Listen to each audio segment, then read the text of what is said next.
You may see the words alternative energy and think, alternative to what? Well, alternative energy is any source of energy that is alternative to things such as fossil fuels that can harm the environment as they create power and energy. But why do we need this alternative? Because the power sources we are using now, such as these fossil fuels and nuclear power, are adversely affecting not only our environment, but also human health. The combustion of fossil fuels releases many toxic chemicals, such as CO2, that when released into the atmosphere depletes the ozone and contributes to global warming, as well as creates smog and other harmful pollutants. These harmful pollutants can get in the eyes, throat, and lungs of people and cause them to develop illnesses anywhere from a slight cough to lung cancer. These adverse effects can be curbed by relying on more sustainable and alternative forms of energy, such as solar, hydro, and wind power. Solar power works by converting sunlight into electricity either directly or indirectly.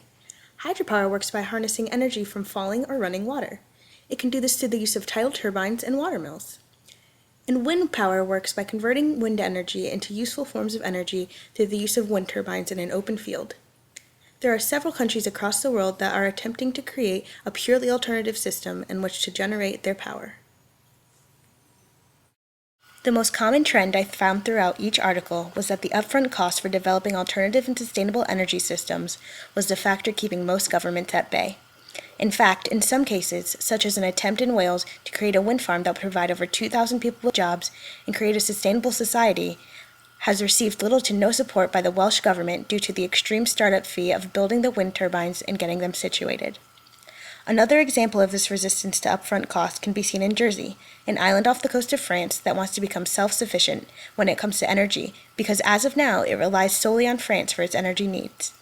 They want to do this by creating tidal turbines and harnessing the hydropower that surrounds their island. This massive undertaking would cut GHG emissions by 80%. However, this major positive environmental impact seems to be overlooked due to its experimental nature and high financial burden. Another factor that affects Jersey is a fear of the degradation of the environment and thus the culture and productivity of the area. Being an island, Jersey generates most of its income through fishing. The fishermen are worried that these tidal turbines will adversely affect their catch and thus their income. This worry has also been seen in the Isthmus of Tehuantepec in Oaxaca, Mexico. Oaxaca is said to have one of the windiest places in the world due to its situation between the Pacific Ocean and the Gulf of Mexico. This is an example of when the need for alternative energy and another source of income outweigh the need of the indigenous people. In this case, the wind farm being built will be on the land of indigenous villages. These individuals worry that the wind farm will affect not only their agriculture but their fishing practices, but also completely interrupt their way of life. Leaders of the project continue to insist that it is not the case, and they will even plant trees along the way.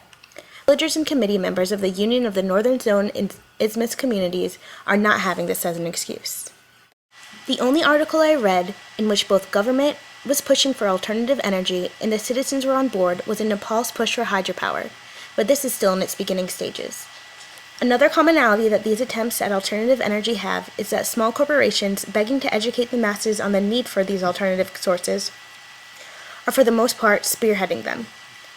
Many of these corporations, such as Nepal's NIB or Nepal Investment Bureau, are young companies trying to make a difference. These small committees are who are pushing most for the change, and as Deputy Rob Dumal of Jersey said, while it's expensive, it is worth it in the end. Wales is another country in which environmental groups are expressing these concerns. One example of this is Renewable UK, who hope to sway the government officials that renewable energy is the way to go. The major differences in these articles came in the form of the energy they chose to use. The two most common forms of energy use are wind and hydroelectric power. This choice heavily depends on the situation of the area and what resources are available. While Wales and Mexico are both coastal, they choose to harness the tidal winds as their source of power, whereas Nepal and Jersey strive to harness their power from large bodies of water. So, is switching to alternative energy really as easy as we hoped? Some of the main links to sociology when talking about the implementation of alternative energy include population growth and urbanization, political issues, and human rights. With increasing population and urbanization, there is an increased demand on natural resources. This demand adversely affects the ecological environment and severely degrades the land. This increasing land degradation due to mining for resources such as fossil fuels and natural gases not only degrades the land, but also releases harmful natural chemicals into the environment that lead to the depletion of the ozone layer, thus contributing ultimately to global warming. World cities and megacities, including the industrial giants around the world, contribute to the increasing need of alternative energy sources. As we expand and the demand for oil and other fossil fuels increases, we get more and more dangerously close to our peak oil supply. Some European cities are trying to counteract this trend by creating more sustainable and compact designs for their cities to save on heating, cooling, and transportation, oftentimes stressing the use of public transportation and even biking. However, while this trend is a step in the right direction, focusing on alternative energy sources that can provide for a large area, such as wind, solar, geothermal, or hydropower, we can ultimately cut our reliance on damaging fossil fuels.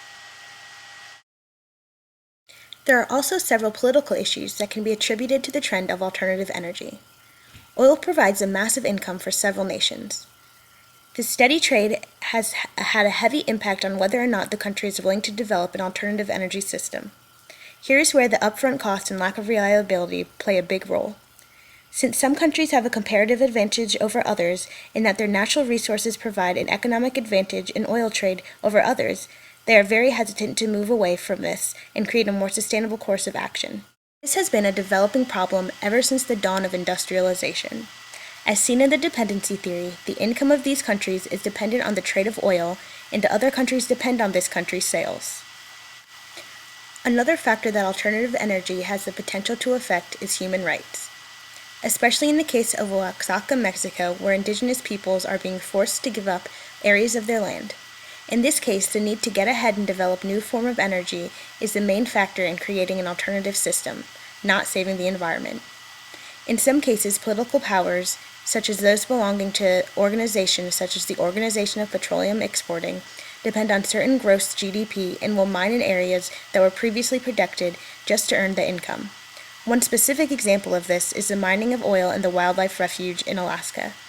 This land degradation ultimately contributes to the overall downfall of Earth's ecosystem.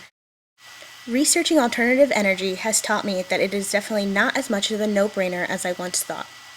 Although it could have an overall positive impact on the environment and provide areas with jobs, it seems that most governments are resisting the switch because they don't necessarily have the means or the economic resources to do so.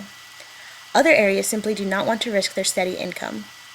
I believe with greater education on the necessity of these alternative systems and the impact they will have on conserving the resources we have left, a world shift to wind, solar, geothermal, and tidal energy sources would ultimately be a necessary shift.